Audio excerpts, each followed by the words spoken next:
Hi, Rajiv Sharma from myetutors.com, जहां IIT JEE, NEET और CBSE chemistry के साथ एसोसिएटेड फंडामेंटल कंसेप्ट्स और प्रॉब्लम सॉल्विंग टेक्निक्स के एपिसोड्स में आपके लिए लेके आता हूं। और इस एपिसोड में मैं आपके साथ सेल पोटेंशियल एट इक्विलिब्रियम और गिब्स फ्री एनर्जी के साथ एसोसिएटेड फंडामेंटल कंसेप्ट्स और प्रॉब्लम सॉल्विंग टेक्निक्स लेके आया हूं।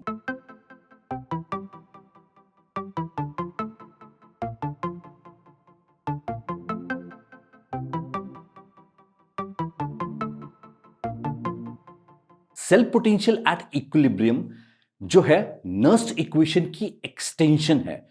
और यदि आप नर्स्ट इक्वेशन के साथ एसोसिएटेड फंडामेंटल कंसेप्ट्स या प्रॉब्लम सॉल्विंग टेक्निक्स को रिव्यू करना चाहते हैं तो लेफ्ट कॉर्नर में जो लिंक डिस्प्ले हो रहा है आप उसे फॉलो कर सकते हैं। तो चले क्लास में और देखें कि सेल पोटेंशियल एट इक्विलिब्रियम के साथ एसोसिएटेड क्या फंडामेंटल कंसेप्ट्स हैं और क्या उसकी प्रॉब्लम सॉल्विंग टेक्निक्स हैं। तो सेल पोटेंशियल एट इक्विलिब्रियम हो जाएगा जब हम ये देख रहे हैं कि rate of forward reaction for a redox reaction is equal to rate of backward reaction. क्योंकि इक्विलिब्रियम कंडीशन में क्या होगा कि फॉरवर्ड और बैकवर्ड रिएक्शन सेम रेट पे अकर करने चाहिए। जैसे हम एक हाइपोथेटिकल रिएक्शन ले ले, से A plus B is giving C plus D, और अब हम इसको यदि इक्विलिब्रियम में कह रहे हैं तो ये डायनामिक इक्विलिब्रियम स्टेट हो जाएगी। अब हम इसमें बोल रहे हैं कि रेट ऑफ फॉरवर्ड रिएक्शन मतलब जिस रेट पे A और B C और D में कन्वर्ट हो रहे हैं उसी रेट पे क्या हो रहा है, C और D आपस में रिएक्ट करके, प्रोडक्ट्स आपस में रिएक्ट करके A और B बना रहे हैं। तो उस स्टेट को हम कहेंगे इट इज इक्विलिब्रियम स्टेट।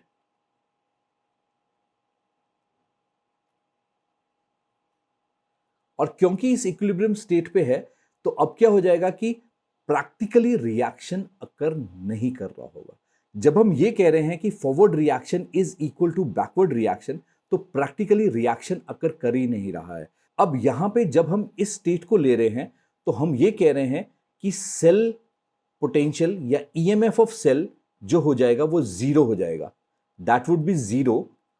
अब इसको यदि हम नर्स्ट इक्वेशन में अप्लाई करें, अब देखिए नर्स्ट इक्वेशन क्या होती है कि E cell would be equal to E not cell minus 0.0592 divided by N into log of K. अब इसमें जो हो जाएगा जब हम ई सेल की वैल्यू जीरो सब्स्टिट्यूट कर देंगे तो zero is equal to E not cell minus 0.0592 over N into log of K हमारे पास आ जाएगा। अब इसको टर्म्स को शफल कर ले और फाइनली हम इसकी इक्वेशन देखें तो ये आ जाएगा log of K would be equal to E not cell into N divided by 0.0592। या अब इसको हम देखें के की वैल्यू देख ले तो के में आ जाएगा it would be anti log of E not cell into N divided by 0.0592। तो हमारे पास ये एक वैल्यू आ जाएगी, ये इक्वेशन आ जाएगी। अब ये इक्वेशन जो है इसके साथ दो तीन कंडीशंस बहुत इंपॉर्टेंट है। सबसे पहली तो ये है कि this equation is only valid for a reaction at equilibrium.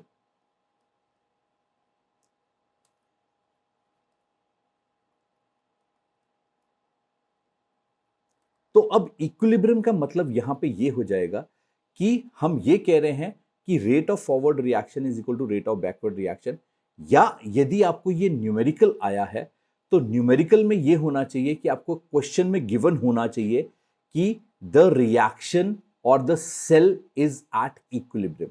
यदि आपको ये क्वेश्चन में नहीं गिवन है तो आप ये इक्वेशन यूज नहीं कर सकते, क्योंकि इस इक्वेशन को हम यूज तभी कर सकते हैं यदि हमें यह कंडीशन गिवन है कि the reaction is at equilibrium. अब इस इक्वेशन में जो सेकंड इंपॉर्टेंट है कि जैसे हम लॉग टेबल में करते हैं और यदि आपको लॉग यूज नहीं करना आता तो जो ऊपर कार्ड डिस्प्ले हो रहा है आप उस लिंक को फॉलो कर सकते हैं और यह देख सकते हैं कि किस तरह से हम लॉग टेबल्स यूज करते हैं। तो जैसे मैंने लॉग में बताया था कि लॉग के फॉर्मूलाज में जब log of m divided by n होता है तो वो जाएगा log of m minus log of n। तो उस तरह से एंटी लॉग में नहीं होता है। एंटी लॉग में हमें क्या करना पड़ेगा, जो ब्रैकेट है पहले उसको अलग से सॉल्व करना पड़ेगा, और जो इसकी एक लास्ट वैल्यू आ जाएगी उस लास्ट वैल्यू को हम एंटी लॉग करेंगे। हम ऐसे नहीं कर सकते इसमें कि anti log of E not cell plus anti log of N minus anti log of this, तो आपका आंसर गलत आएगा। तो इसी को एक्सप्लेन करने के लिए मैं एक छोटा सा क्वेश्चन ले रहा हूं। सपोज हमारे पास एक सेल है कि chromium plus nickel plus 2 ions are in equilibrium with से chromium plus 3 ions and nickel solid. यदि इसके रिडक्शन पोटेंशियल्स हमें पता है, suppose E nought of chromium plus 3 ions to chromium solid की से वैल्यू है -0.72 वोल्ट्स, और वैसे ही E nought of nickel plus 2 ions से निकल सॉलिड की वैल्यू है -0.24 वोल्ट। तो अब हम इसका पोटेंशियल निकाल सकते हैं। तो इसका ई नॉट सेल इस तरीके से आ जाएगा। सो ई नॉट सेल, और यदि हम ई नॉट सेल निकालना है उससे पहले हम इसका सेल कंस्ट्रक्ट कर सकते हैं। तो यदि हम इसका सेल कंस्ट्रक्ट करें तो अब क्या है कि क्रोमियम जो है यहां पे ऑक्सीडाइज हो रहा है क्योंकि there is increase in positive valency, और निकल जो है रिड्यूस हो रहा है और इट इज रिडक्शन। और यदि आप रिडक्शन ऑक्सीडेशंस के या रिडॉक्स रिएक्शंस में रिडक्शन ऑक्सीडेशन कैसे हम आइडेंटिफाई करते हैं, वो आप कंसेप्ट को और ज़्यादा क्लेरिफाई करना चाहते हैं, तो जो ऊपर कार्ड डिस्प्ले हो रहा है उस कार्ड के लिंक को फॉलो कर सकते हैं और देख सकते हैं कि हम रिडक्शन ऑक्सीडेशन कैसे निकालते हैं, और उसमें आप सेल कैसे कंस्ट्रक्ट करते हैं वो भी देख सकते हैं। तो अब हम इसका सेल कंस्ट्रक्ट करें तो इसका जो सेल हो जाएगा that would be chromium is converting into chromium plus 3 ions, salt bridge, and nickel plus 2 ions is converting into nickel solid। तो हम अब इसका E नॉट सेल निकालें, तो E नॉट सेल निकालने के लिए हम कैसे लिख सकते हैं? E naught cell would be equal to reduction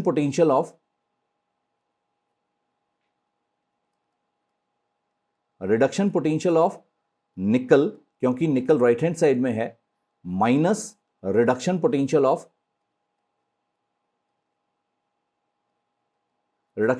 of chromium.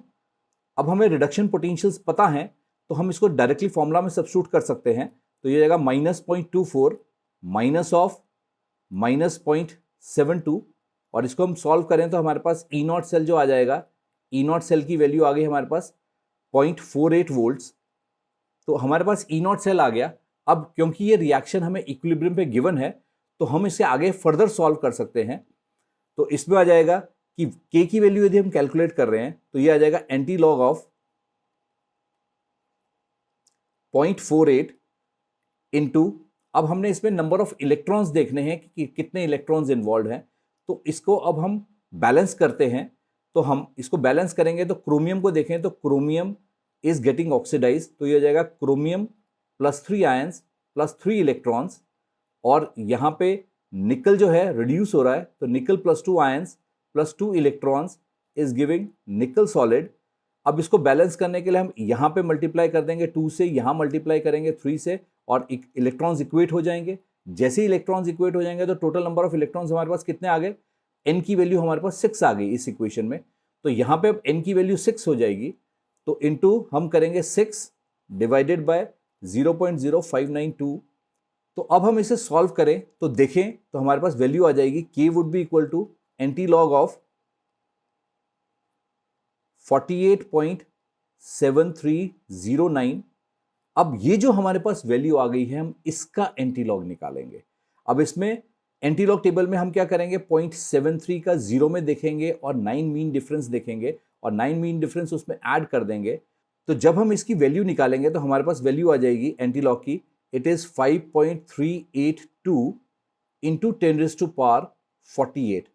अब यहाँ पे क्योंकि K की वैल्यू बहुत हाई आ रही है, क्योंकि 10⁻48 है, मींस ये रिएक्शन जो है बैकवर्ड डायरेक्शन में बहुत कम अकर करेगा, पर इसका जो मेन रिएक्शन है वो फॉरवर्ड डायरेक्शन में होगा। और इसीलिए क्योंकि हमें पता है chromium is more reactive than निकल, तो वो हमेशा क्या होगा, फॉरवर्ड रिएक्शन ज़्यादा प्रोमिनेंट हो जाएगा।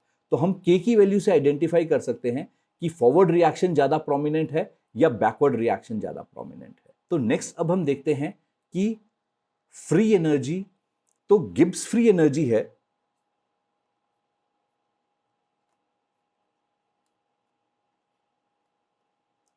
तो अब इस गिब्स फ्री एनर्जी में क्या हो जाएगा कि हम बेसिकली देख रहे हैं कि उसको हम मैक्सिमम इलेक्ट्रिकल वर्क डन भी लिख सकते हैं। हम डेल्टा जी नॉट यहाँ पे नहीं, क्योंकि इलेक्ट्रोकेमिस्ट्री में जब हम फ्री एनर्जी को देख रहे हैं तो उसे हम कहते हैं electrical work done.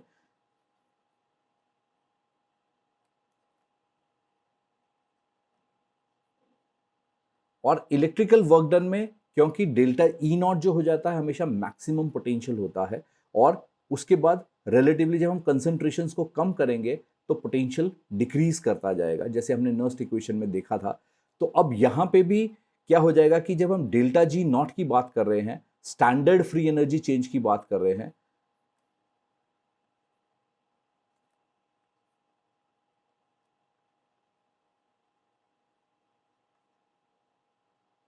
Which is delta G not. अब डेल्टा जी नॉट जो हो जाएगी स्टैंडर्ड फ्री एनर्जी चेंज, इसी को हम कहेंगे कि it is maximum electrical work done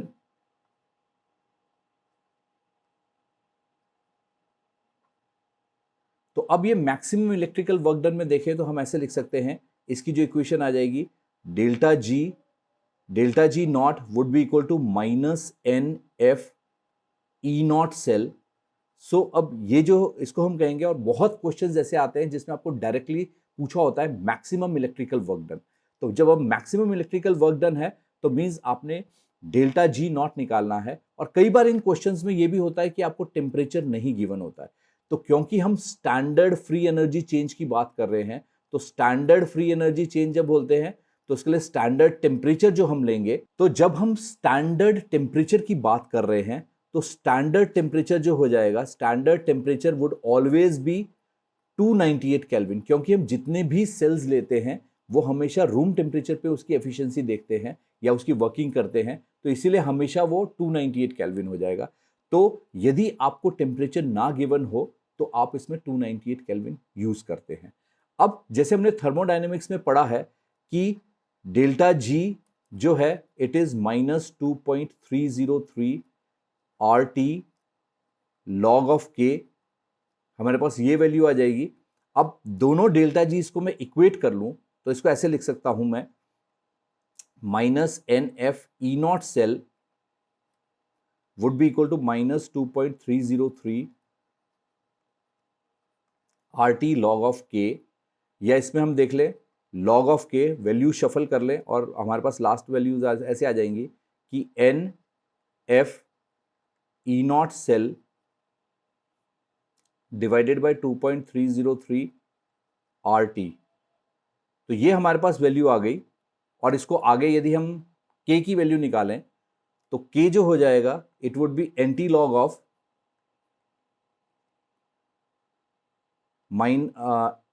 NF E naught cell over 2.303 RT। अब ये जो फॉर्मूला है और जो हमने पीछे फॉर्मूला किया, यदि आप देखें तो न्यूमेरिकली दोनों सेम आएंगे। जो हम इसको फाइनली सॉल्व कर लें, NF और R और T की वैल्यूज इसमें सब्स्टिट्यूट कर दें तो न्यूमेरिकली सेम ही आएगा।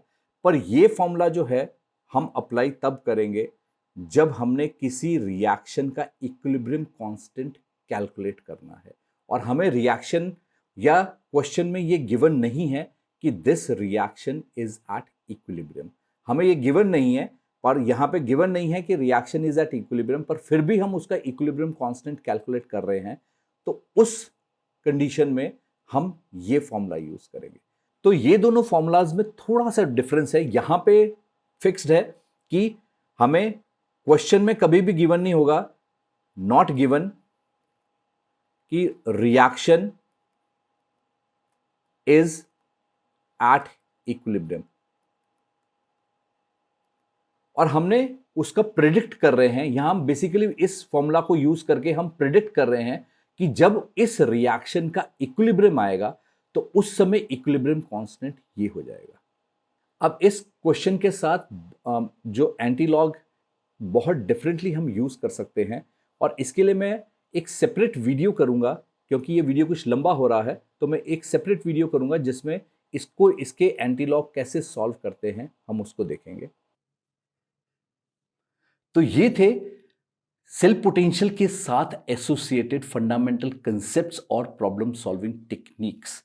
यदि अभी तक आपने मेरे इस चैनल को सब्सक्राइब नहीं किया है तो do consider subscribing to my channel and don't forget to hit the bell icon. और यदि आपको कोई डाउट्स हो तो नीचे कमेंट सेक्शन में कमेंट करें। मुझे आप सोशल मीडिया पे भी फॉलो कर सकते हैं। और thanks for watching this episode.